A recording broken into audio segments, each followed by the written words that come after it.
Welcome to Nightlight. Step away from the mainstream and gather around as we enlighten the world and our realities and travel this cosmic journey we call life. Join us as we share with you and provide that beacon that can guide us all to a better way. Explore with us as we examine a metaphysical montage of spiritual insights, covering everything from the mundane to the magical, UFOs to unicorns, and everything in between. This is a time of awakening, of sharing and evolving, of spreading our wings and soaring on the cosmic breath of creation.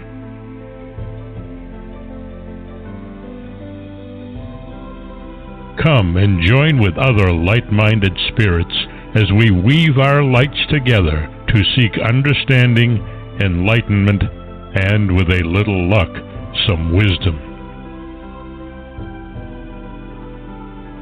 This is Nightlight, a reminder that you are never alone.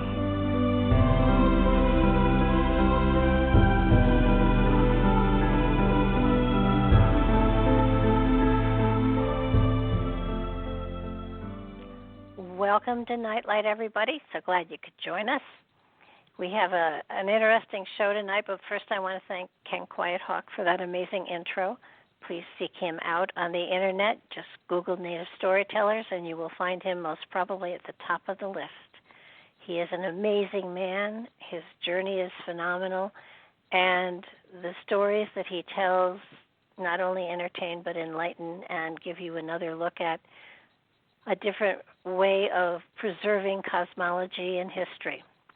That said, I have a special guest tonight, and this is a subject and a topic that's near and dear to me because I can sort of relate, but not totally, but sort of relate to him. Stephen LaPlume is my guest, and he's written a book entitled Rendlesham to Redemption, A Story of Transformation. It's a book about one man's journey of not only the sighting of an unmanned aerial craft, but also the life-changing trauma that followed. It's not just a UFO story, it's a story of overcoming life's tragedies and traumas and never giving up hope for a better tomorrow. Steve LaPlume was an airman first class during the famous Rendlesham forest incident in Suffolk, England. After this life-changing event, he went on to become a professional soldier for hire, a bodyguard, and eventually changed his life and became a husband and father. He worked in the petrochemical industry and construction management. In 2003, he moved to China, where he manufactured motorcycle equipment as well as raced superbike motorcycles and continued working as a bodyguard.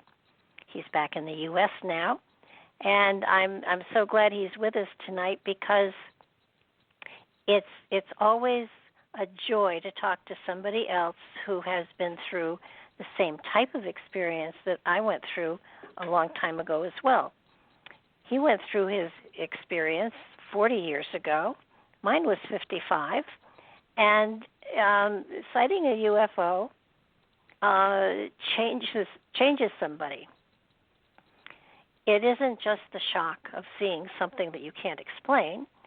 It's what it does to your consciousness, and it's how it shifts the way you look at life and the way you apply yourself to life.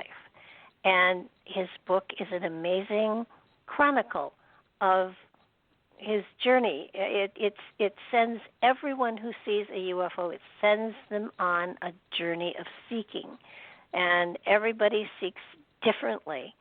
So I am so glad that he is able to be with us tonight because it's nice to know that somebody else went through the same thing that I did so very long ago, and it still is affecting the consciousness and the life. So welcome to the show, Steve. I'm so glad you're here. Well, thank you very much. I appreciate the invite. Well, my sighting wasn't as famous as yours, but let's get over the fact that you were at the Air Force Base in England in December of 1980? Yeah, that's correct. That's when. Yeah.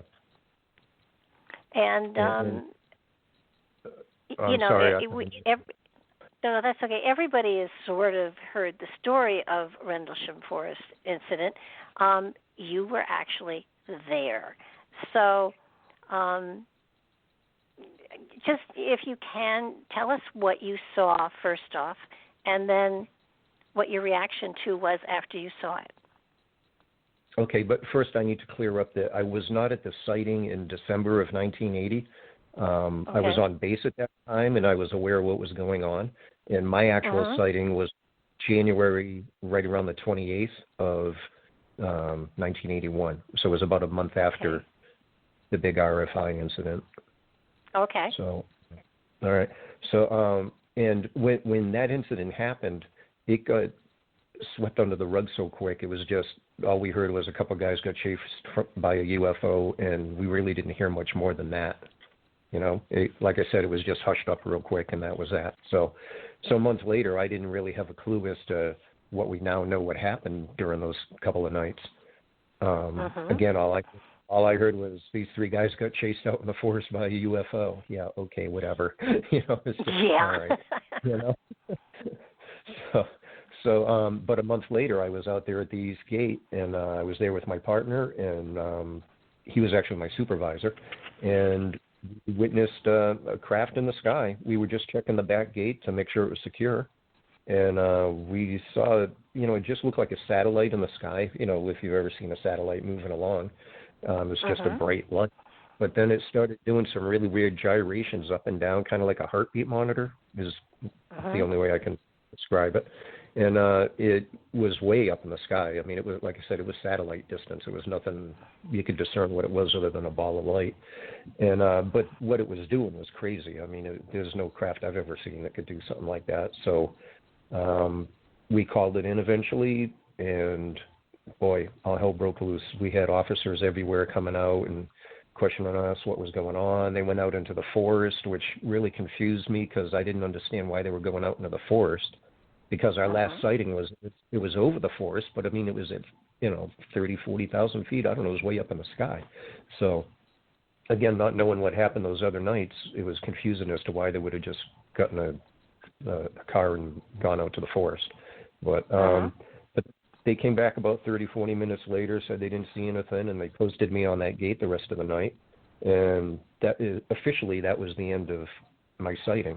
However, when my supervisor came back about an hour later, we sat around talking about, wow, that was kind of weird, huh? What was that all about? Yeah. And while we were talking, we saw a plane, what we figured might have been a plane of light coming in from the North Sea area, and that's typically the approach that a craft would make to land at the base there at Woodbridge. And but it was a little to the right of where it should have been as far as the approach path for the runway. And all of a sudden I realized, wow, this is not a plane coming in for a landing. It was like a light that was coming over the treetop level of the forest, and it came right up the access road. There was like a main road and then this little access road to get up to the gate. And it came up that road and eventually was over our heads, and I was standing there with my head bent backwards, craning my neck, looking at the bottom of this ship that made no sound. And I had no senses either. I had no hearing whatsoever. I mean, I don't remember hearing it. If Palmer had been talking, if my partner had been talking, I hadn't heard a word he said, anything. I was just sitting there looking at it. And honestly, I remember looking up initially and just going, wow, suck it up, Steve. This is going to be the greatest thing you ever saw. You're looking at a UFO. Oh, my God, Yeah. And it was a structured craft, and eventually after, I don't know, about 15, 20 seconds or so, maybe a little more than that, it eventually took off and slowly made its way. I mean, I use the word meandering? Yeah, meandering. It kind of meandered the sky real slow, and then eventually became a star. It was the same size and shape and twinkle of a star, and I couldn't tell the craft from a star, and it was gone, and that was that. So my partner said, well, do you want to call that in? And I just looked at him and said, hell no. And And we never talked about it again. Oddly enough, we didn't talk about it that night. The next day, never, ever did we ever talk about it again. We never compared notes. What did you see? What do you think? Nothing. And he just went, okay. He said, well, keep an eye on things. And he went about his business, and I went about mine, and stayed at that gate the rest of the night. But we never called that in, so it was never officially recorded. And that individual went on to work with the Air Force OSI, so I'm sure he wants nothing to do with this case. And, how old were you then? I had just turned 18. Yeah, I actually went in I was 17 when I went in the service. I had to get my parents to sign for me. So, yeah, I had just turned 18 in July, so I was 18 and a half years old, yeah. Mm-hmm. And at that time, from what you said in your book, at that time, you fit in. You were very comfortable with with your place in the service. You were, this is it. The structure, the whole thing fits me. Yeah. I enjoyed it. Yeah, I enjoyed the service. It was nice and regimented. I knew what I was doing every day, what my shift was, what my job was, and that's fine. And I was kind of in between. I didn't have my security clearance yet, so I couldn't work with the security personnel, which what I was trained to do. So that's why I was at Woodbridge on law enforcement. I was temporarily assigned to them because they were shorthanded and I had no security clearance. What were they going to do with me? So they just pawned me off on the law enforcement, which was fine. And I realized real quick I was kind of a redheaded stepchild. I didn't fit in anywhere. I wasn't qualified with a pistol. I wasn't qualified to be a police officer.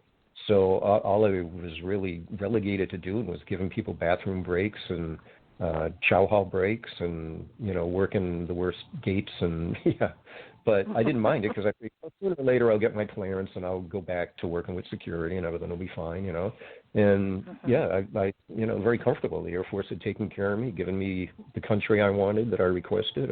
I was a pretty happy camper before that day. So, no, I was homesick, I will say.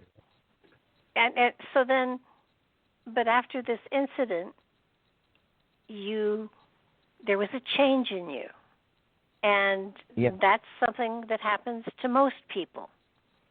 And it was like, what happened? What happened inside of you that suddenly turned your life upside down?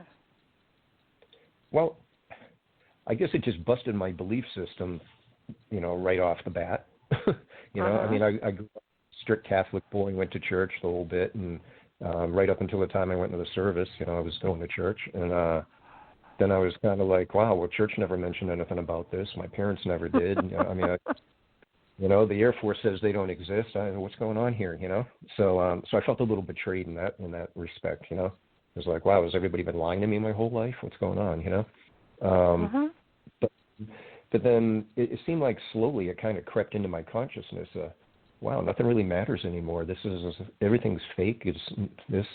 I've been lied to. I mean, what's going on here? I know what I saw, and what I saw wasn't any craft that I could see any government or any entity owning. Not with what it was doing in the sky.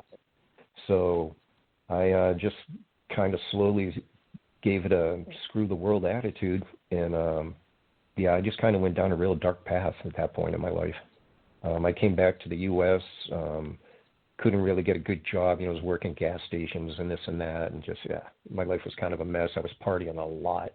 And finally I was reading some magazines and decided, you know what, I like being a soldier, but obviously I can't do that again, so I'm just going to go do it on my own, and just found a path to do that, and ended up becoming a professional soldier for hire. And a couple of years later, found myself in a war zone. So, and did that for about 5 years. It must have been, though, you were looking for something. You had to be. I mean, you left the Army where you thought you were secure, and then to come back to the States and to just bounce around, there had to be something inside of you that was seeking something. Do you have any idea what it was you were looking for? No, and just to make a correction, it was the Air Force, not the Army. But, Air Force, sorry, yes. Yeah, that's right. I just want to make sure that we get down to proper content. Absolutely. Yeah, I don't know what I was searching for. And it's kind of funny you mentioned that. When I finally got my act together, when I moved out to California, one of my good friends that I'd known out there for about a year or so, he was talking with a friend of mine. He was in the other room, and I overheard him. And I just remember him very distinctly saying, "Boy, Steve, man, he's got no direction in life." And I didn't. I was just literally floundering, like you said, just looking for some direction, looking for something. I mean, I didn't believe in anything anymore. I didn't believe in the law. I didn't believe in God. I didn't believe in anything. I was just done. I was just done with all the rules, all the parameters that were set up in my whole life were just blown out of the water. So I guess I was looking for direction. I was looking for some meaning in life, something that was not a big fat lie. That's all I can really say in that respect. And then I just, like I said, I didn't care anymore. I didn't think the law applied to me. I thought it was all a bunch of BS, and whether it was religious laws or anything, I just said, okay. I mean, it was actually kind of a freeing incident, in that respect. But with freedom comes responsibility, and I wasn't real responsible. So, So I just who is at that age? Yeah. Well, that's the other thing too, And doing that kind of work, I mean, when I wrote this book, I really had to sit down and figure out if I really wanted to bare my soul as much as I felt I needed to. I think I really opened up as much as a human could as far as, getting it on paper and explaining my situation and where my head was at, And you did. I think what's so phenomenal about it is that looking at it in retrospect, it's really clear that you let go of everything as a result of this experience, and then we're looking for something to hold on to, and everything you tried seemed to fall short. Oh yeah. And yeah. And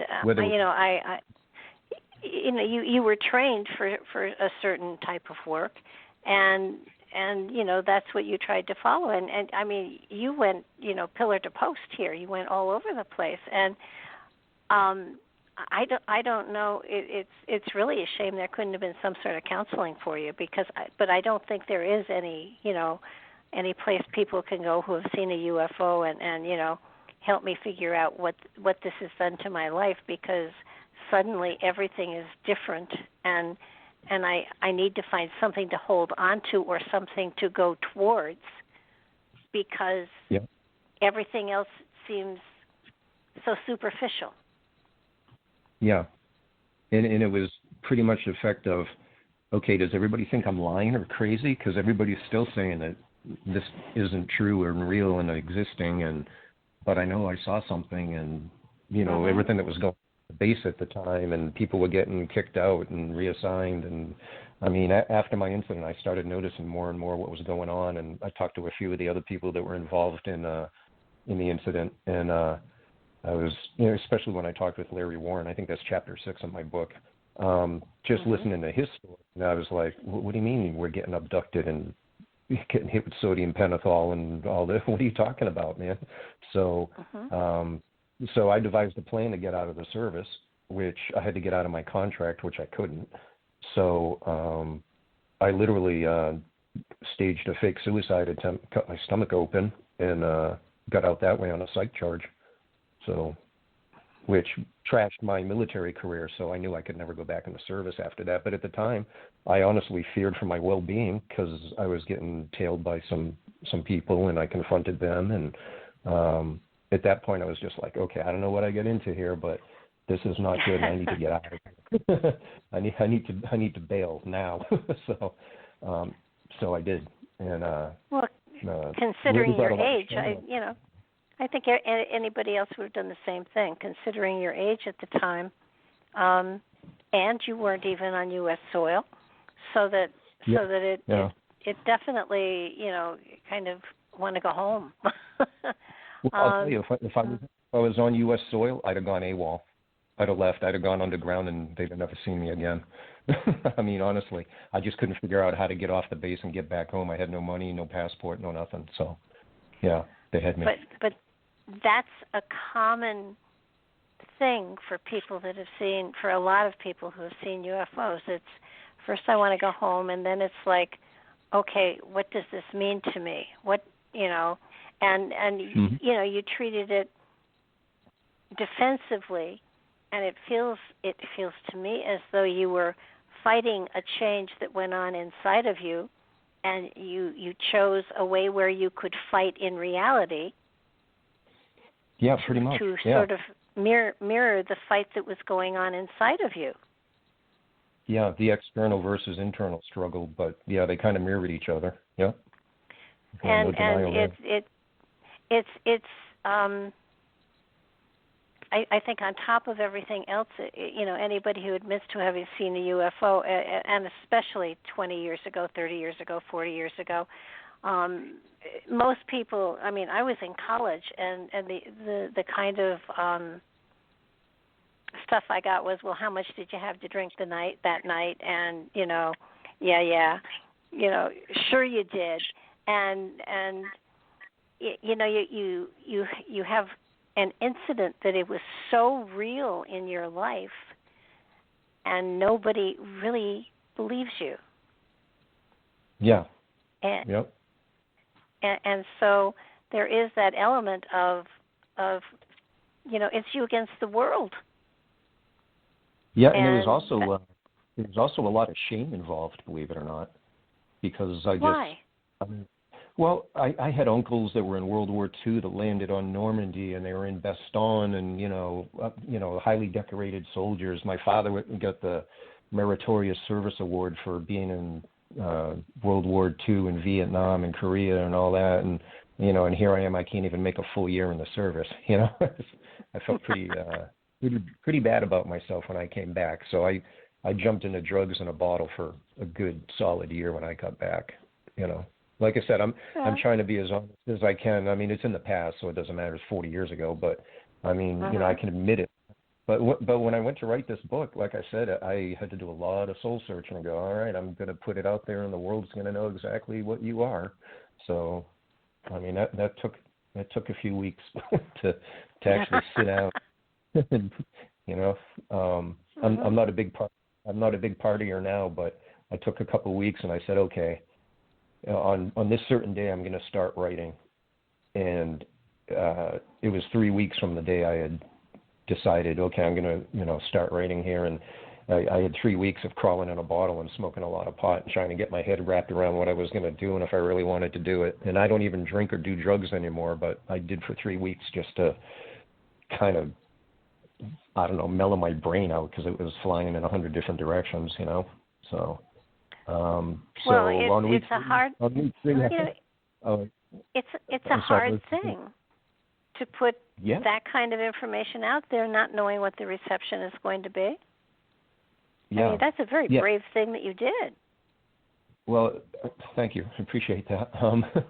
But it was mostly just some of the stuff I did I'm very not proud of, and I don't want to, people go, oh, wow, I've got some friends here like, oh, wow, you were a mercenary, you're a professional soldier. Oh, that's cool. And I'm like, no, I don't want to promote that as being anything good, because it certainly wasn't. I was out waging war on my fellow man, and besides that, I was working with a lot of drug dealers and, bodyguarding them and moving lots of drugs, and I'm sure there's probably people in their grave because of some of the stuff I've done as far as with drug dealers.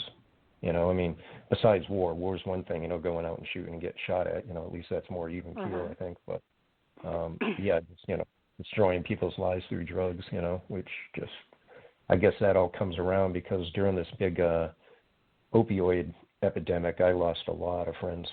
I mean, the ironworking crew I worked on, just lost a bunch of those guys. And I was flipping houses up here. I lost 2 of my roofers. I lost my tile guy. I mean, I was going to funerals every couple of months. It was getting pretty ridiculous, So wow. I guess karma came back and kicked me in the ass there a little bit. But, yeah. Yeah, but I think the important thing is that you recognize it. You recognize the stepping stones that you were on. You recognize the journey that you've been on, and it's not been an easy one. But you did at some point. You found God. At some point, you became a husband and a father. I mean, I think the important thing is that you won the battle. Took a heck of a long time, but you won the battle. Yeah, well, I'll tell you, the motivator for me to change was freedom. I've always vowed that I will never go to jail. I just, even we got detained one time when we were in Honduras, and it looked like we were going to go do some jail time in some banana jail down there. And I was thinking, nope, ain't gonna happen. I'd rather just run out and grab somebody. The people that were guarding us at the time was, I'm just gonna rush in and grab a gun and get shot. Forget it. I ain't, I'll make a run for it. I'd rather die than go to jail and give up my freedom. I value my freedom completely. So, so I did some bad stuff. Let's put it that way. Got in trouble in Massachusetts and was on the run. And I was hiding from both the FBI and the Bureau of Alcohol, Tobacco, and Firearms at the time. And I got on my motorcycle and drove west out to California. And for 6 days on my motorcycle, just decided, okay, I got to change. And at some point, just started praying and just saying, hey, God, I need the white picket fence and the family, and enough of this. All right, I tried it. I'm done. I'm sorry I turned my back on you. And I was just, it's not like I guess I stopped believing in God, but it was more I turned my back on him, just said, you don't matter anymore because I don't even know if you're real type thing, And my spirituality was nil. I didn't care about humanity or life or anything like that. That meant nothing to me. And then I just finally decided, okay, I don't know, the light bulb went off in my head at some point. And that ride from Massachusetts to California is where I kind of figured I transformed back into the human race, because when I was doing that kind of work, I never considered myself as being human at all with some of the stuff we were doing. And that's one thing I told a friend of mine going in the service. I said, man, when you get over there, I said, man, just go animal, go caveman, because that's the only way you're going to survive. You can't have any emotions or anything. You just got to put it up and just be as ruthless and caveman mentality as you can be, So when I was doing that type of stuff, that's exactly where my mind was at. I was just not thinking emotionally conscious as far as regret or anything like that. I don't know. I was just, I don't know if you'd call it sociopathic in some manner, I just got rid of all that. I mean, it's the only way I could survive in that environment, At one point in the book, you spoke of seeing a woman on a shore, on a bluff, I think, and she was holding a dead baby trying to nurse it, and you and she locked eyes, and it felt to me that was really a turnaround point for you. Oh, yeah, without doubt. I still had to finish that mission, which lasted for another 3 or 4 weeks, though, which was kind of rough. But, after that, I could expand on that a little if you'd like. Sure. Yeah, I was tail gunner, so everybody had gone over this bluff to get down into some dugout canoes that were down on the river. And there was the Coco River, which divided Honduras and Nicaragua over on the east coast, on the Mosquito Coast. And so I was left up top to kind of keep an eye on things to make sure we were going to, even though we were on the Honduran side, the Nicaraguans would come over to our side, we'd go to their side. So there was a lot of border skirmishes. So I was covering everybody's back, and then I saw some movement to my left, and I drew down on it. I aimed at this movement, and then realized, it's a female, so I, stopped aiming at her.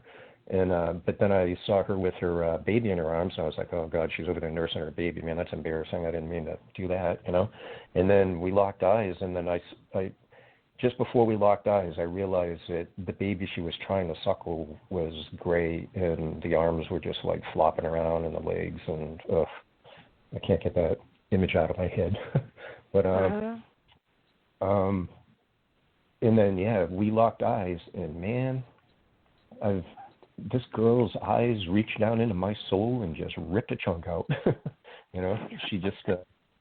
She just blamed me because I was a soldier, and her baby's dead because of me and everybody else that's involved in this horrible war from her perspective, And we communicated without ever saying a word. And finally, I was just like, I think actually one of my commanders, called my name, and it was time for me to go. And that kind of like broke the stare. But man, I finally made peace with that ghost. Boy, she really haunted me for a lot of years, And I can imagine. Yeah, and in talking with my commander, he's like, man, don't let that tear you up, man. He goes, these people want us here. We're here helping them out. They're getting slaughtered. You know that, right? And I'm like, yeah, I know. It's just still, still hurt. So, Sure. but we did do a lot of good down there. I mean, eventually the Nicaraguans get free elections and all that sort of stuff, and then the government stopped slaughtering them. So I guess that worked out okay. But that was just one victim, and that was just one moment in 5 years of that sort of stuff. So, but I don't know, for some reason that one just really hurt. So. Well, and I do think that from really that point on, you kept getting little hints of a more spiritual life, of a more spiritual understanding, that there was more out there, and that you were basically coming out of a fog instead of going into one, because it felt like that was a time where your consciousness turned around, and everybody has that moment, and it doesn't mean they put a white sheet on and go to the mountaintop and wait for the mothership. It means that suddenly, spiritually, there's a greater opening within them, so that they are putting a greater sense of reason into what's going on, a greater sense of understanding. And it felt to me as though that's where it shifted for you, and where the whole incidents on the Air Force Base started this journey for you. This is a place where it seems to have turned around, where, spiritually speaking, and again, this shifting consciousness doesn't mean you suddenly are out there standing on a street corner and giving testimony. It means you're looking at your own life, and you are trying to shift it and make it more balanced, and make it more holy, and make it more adaptable to the kind of society that one would hope we will eventually ascend to. Where we are a family of man, and everybody, and that isn't a kumbaya thing. It's understanding that we're all here for a purpose, and it's a good purpose. And it you when you went to China and discovered you had an affinity for motorcycles and stuff. I mean, you were really following more at that point where your spirit was taking you, instead of trying to fight against whatever was happening as far as the evolution of your own lifetime. Mhm. Yeah, and it's kind of weird. I've always struggled with a question, which was just before the incident we just talked about. We were in Nicaragua, and there was a certain point on that mission where I thought, okay, this is it. We're all going to die, because we were like caught out in the open type situation. I was just waiting to get mortared or something, And it was probably the only time. Matter of fact, I can tell you, it was the only time I've ever prayed in combat. And I just remember I didn't even know how to pray at that point, and I just remember the movie Bridge Too Far, and Robert Redford was trying to get across that river going, Hail Mary, full of grace, Hail Mary, full of grace. Yeah.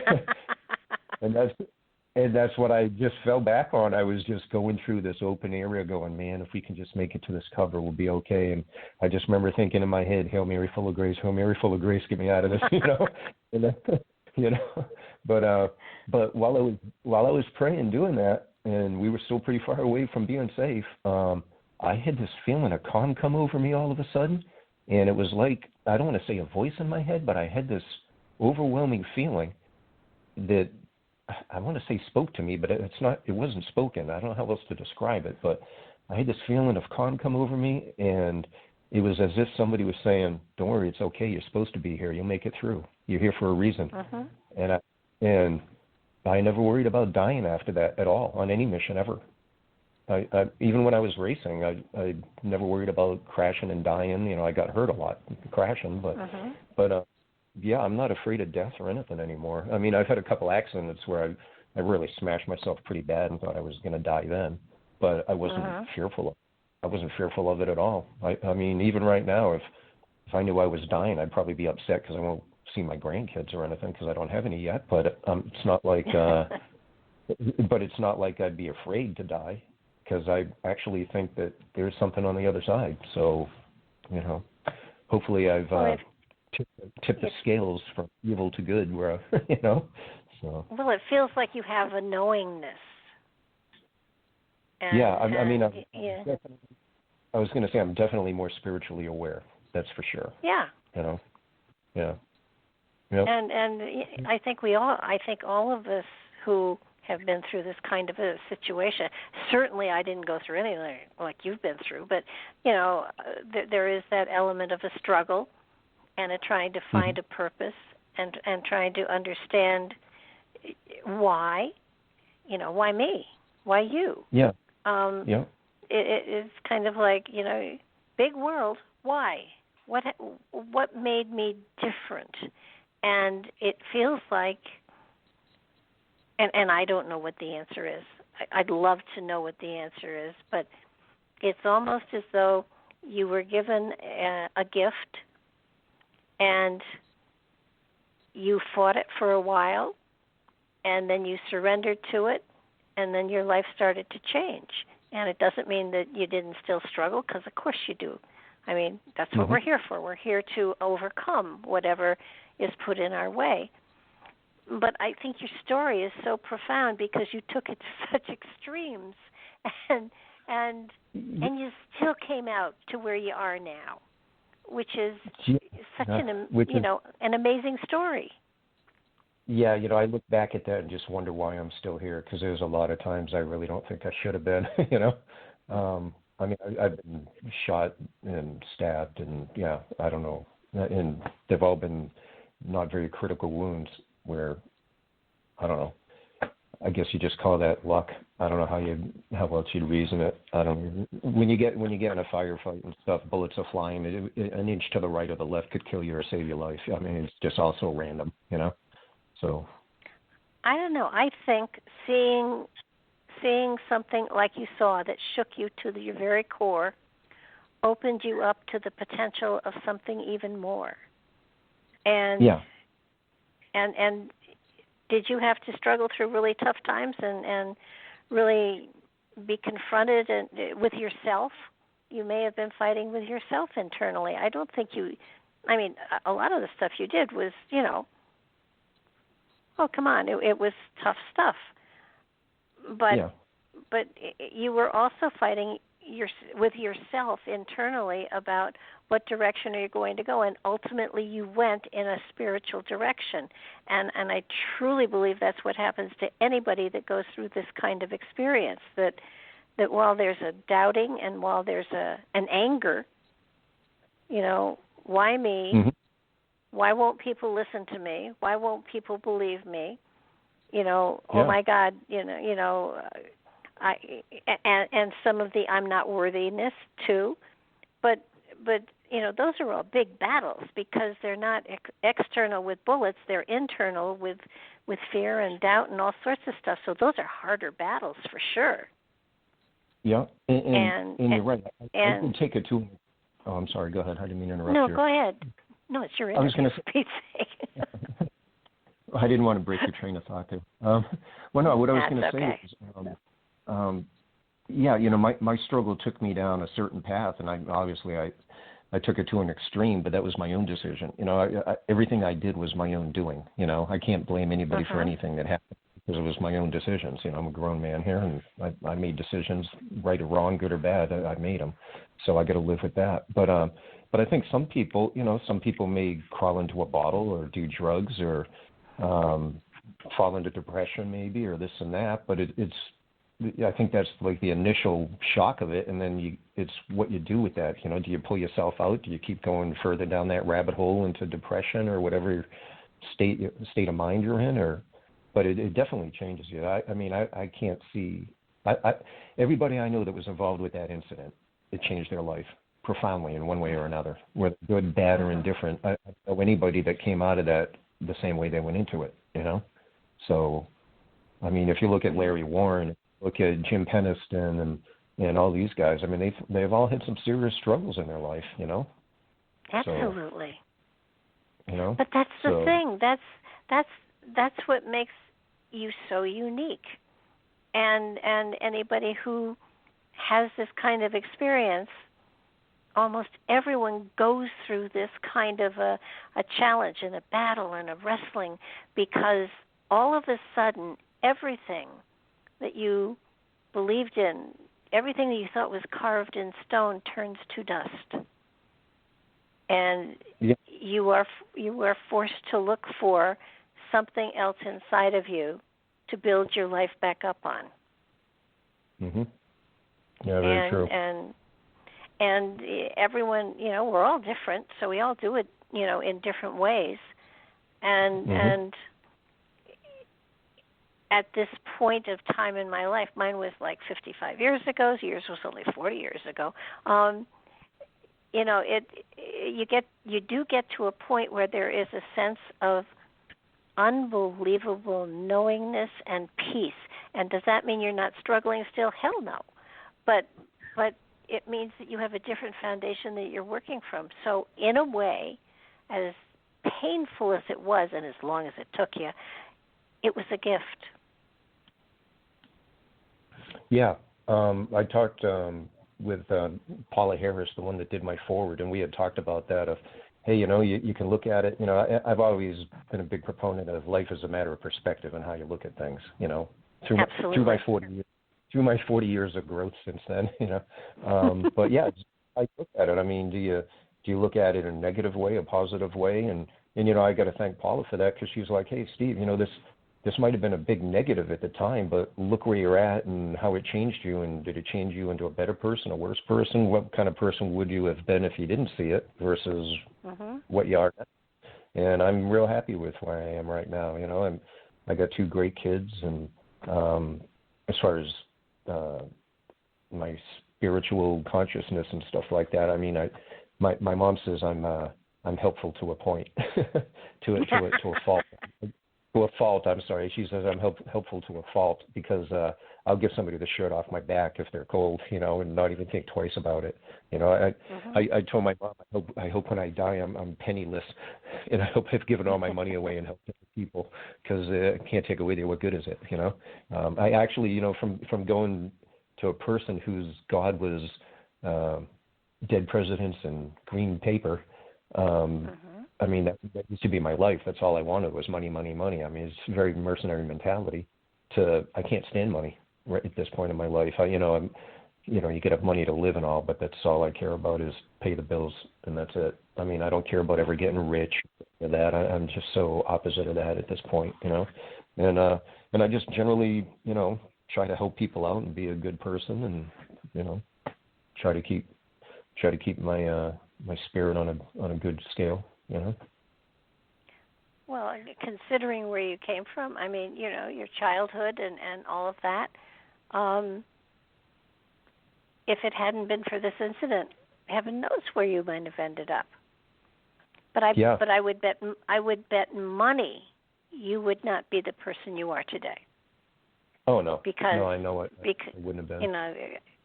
Seeing something that shatters your belief system is a very profound thing, and I found that people who were standing next to me either didn't see the same thing I did or were terrified, and I wish that there could have been follow-up on all of them as well as me, because for me, it sent me into the spiritual stuff totally, absolutely. It was like, okay, there's got to be something else. There's got to be something beyond all this. If what I have now believed into this point isn't the end all, what more is there? And let me find out about it and let me go into it.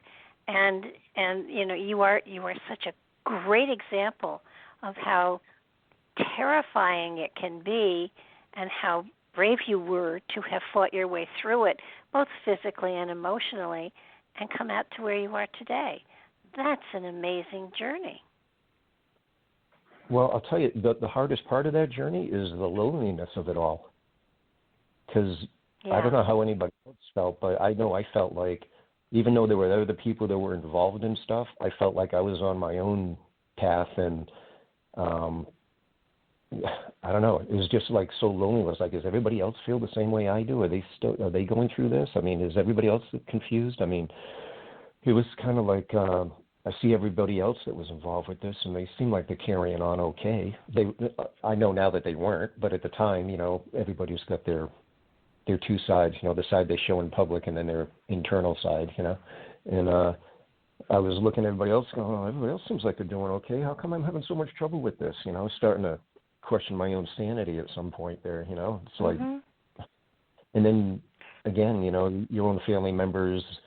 I talked to my mom and dad about it briefly, but I never really explained it to them, and they didn't understand, and they didn't really want to know. They just know, okay, you got booted out of the service, you did something stupid, so let's just move forward from here. But it's like, okay, I can't really sit down and talk to you about this. You wouldn't even understand, which I guess, honestly, it's kind of like somebody coming out of combat and coming back home, like a Vietnam veteran, for instance. I know a lot of Vietnam veterans, and they're same thing. They'd come back, and how do you explain what you just went through? Nobody would understand that, So. But could you have articulated it though? I don't think at the time, no, because I just rejected it so much and didn't want anything to do with it that I didn't even want to articulate it. And as you went through life though, as I said before, your external and internal battles were the same. And you fought amazingly well through the whole thing, and to come to a realization that there was something more, and you struggled so and you're so articulate in the book, explaining. You're very honest. You're frighteningly honest on how you felt and what you did, and I just think that it triggered you into an epiphany of understanding of a greater spiritual awareness or oneness or whatever that's out there, and it made you such a better person. It's in many ways, though it took longer. This is what happens with people who have near-death experiences, and you certainly have had a number of those. It's you come face to face with the other side. And I'm not saying what you saw had a religious connotation at all, because it didn't. But it had an awareness connotation to it that stretched you into places that you didn't even know existed, and therefore you fought the realization of where you were going. Yeah. I mean, without a doubt, it changed my whole perspective on life, the world, everything. Yeah. I mean, I don't even know what else to say about that. No, it's so out of curiosity now, okay, you've written the book, and the book is going to be out there. How does this change you as far as how you approach life? How does it change you as far as how you work with your children? How does it really, at this point in time, how does it make your life richer and better? I think just the fact that I got it out of my consciousness and put it out there, and it's just kind of a cleansing thing, And Absolutely. I've just had it so bottled up inside me for 40 years, that. And, I've watched everybody else do the whole dog and pony show with UFO conferences and this and that, and writing books and going from one UFO researcher to another and all this sort of stuff. And I wanted nothing to do with any of that. And so I never really wanted to write a book or be in the public eye. And, some of the stuff I was involved with, I certainly didn't want to be in the public eye. So I just kind of rejected it all. But I finally came to terms with, okay, well, and honestly, some of the things that were being said about my fellow airmen at the time, I was like, all right, I need to write a book and set the record straight on a couple things here. Just people doubting whether people were even on base or on that particular night, if they were on duty or, stuff like that. And I just felt compelled to set the story straight from my perspective and let the chips fall where they may, because I'm not going to go do any conferences or anything like that. I'm not going to go do that whole tour. You know, it's just not me. No, I've done some radio interviews. And I think your message is far more spiritual. And I've spoken to 2 or 3 people that were present at that time, and there is a wonderful innocence to what they saw and what they felt, and it's kind of like, and what do I do with it now? Yeah. And it's a big question, but it feels like you, at least I think that you have a good feeling as to how it impacts your life as you go forward, and how you are a family member and a member of a community and everything else. And I think it's important that people understand that seeing a UFO for real, up close, and you'll know if you've actually seen a real one, because you will have these questions. You know, if you just saw something zap across the sky, let's face it, an unidentified flying object, they're all over the place.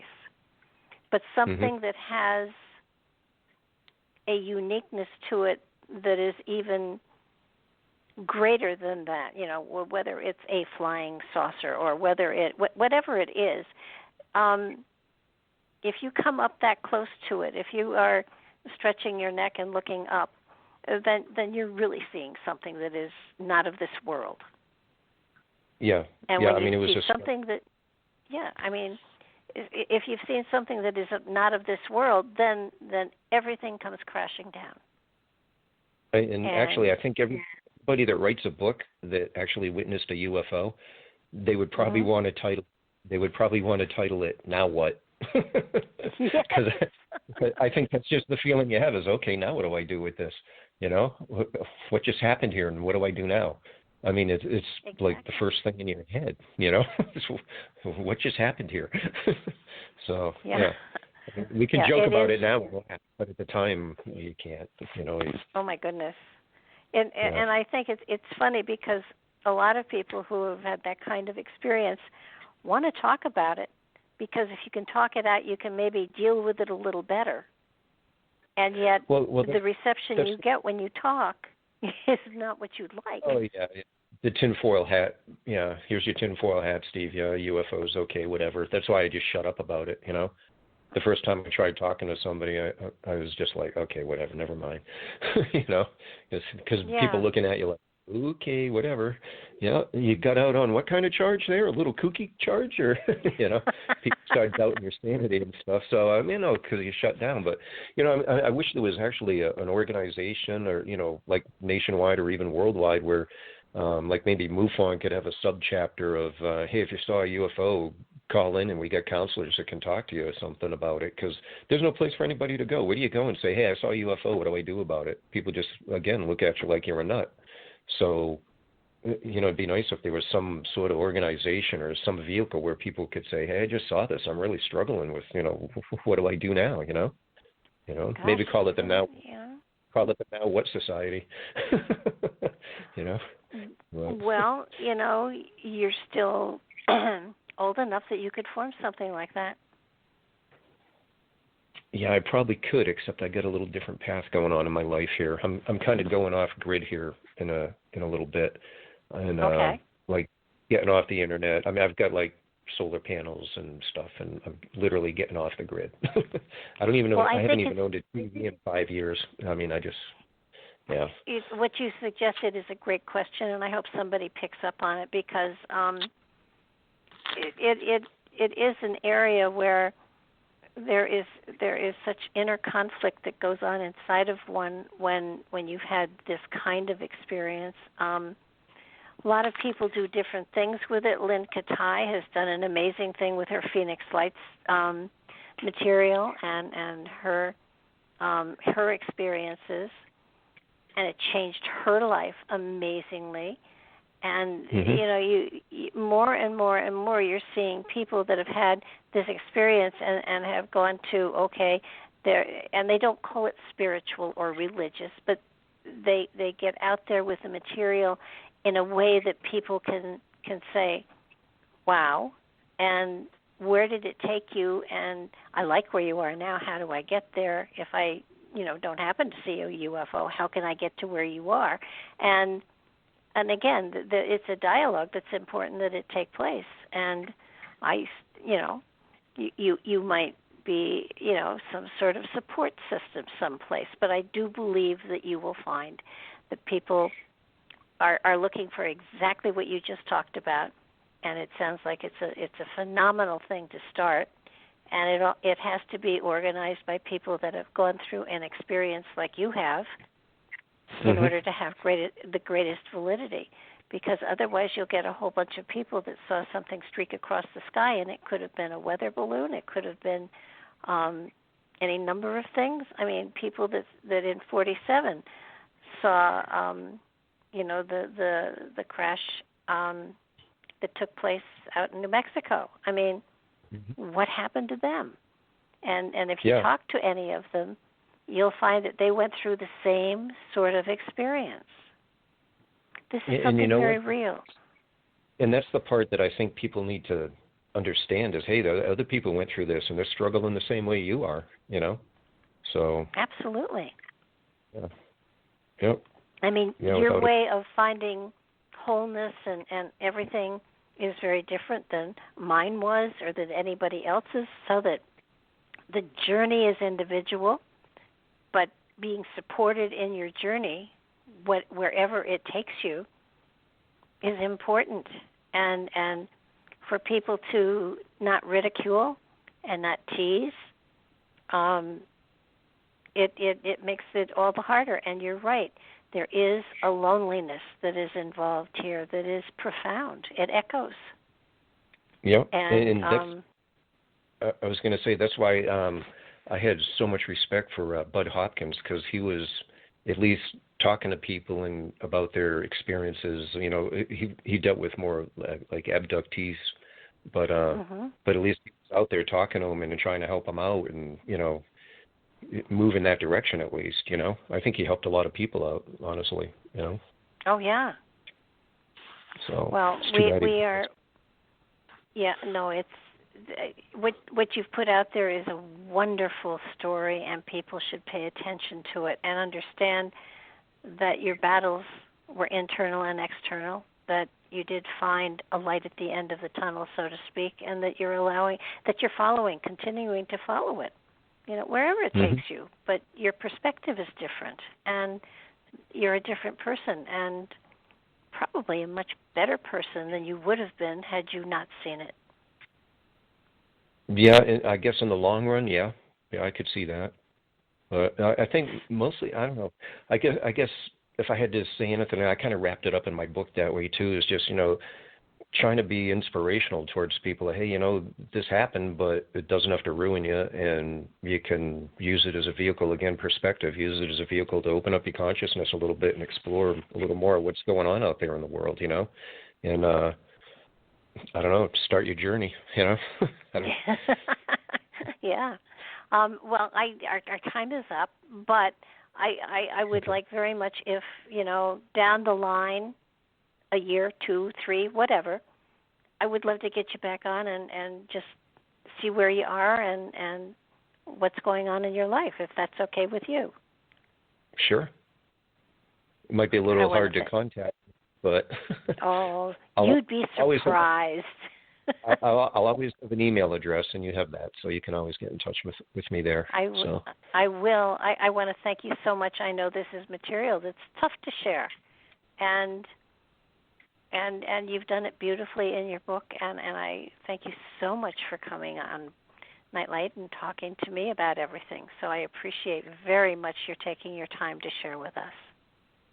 Well, you're very welcome. Again, I appreciate the invite. Okay, thanks a lot. And everybody, this will be up on YouTube and on Rumble by tomorrow. And if you enjoyed it, please share, subscribe, let us know you were listening. Good night, everybody.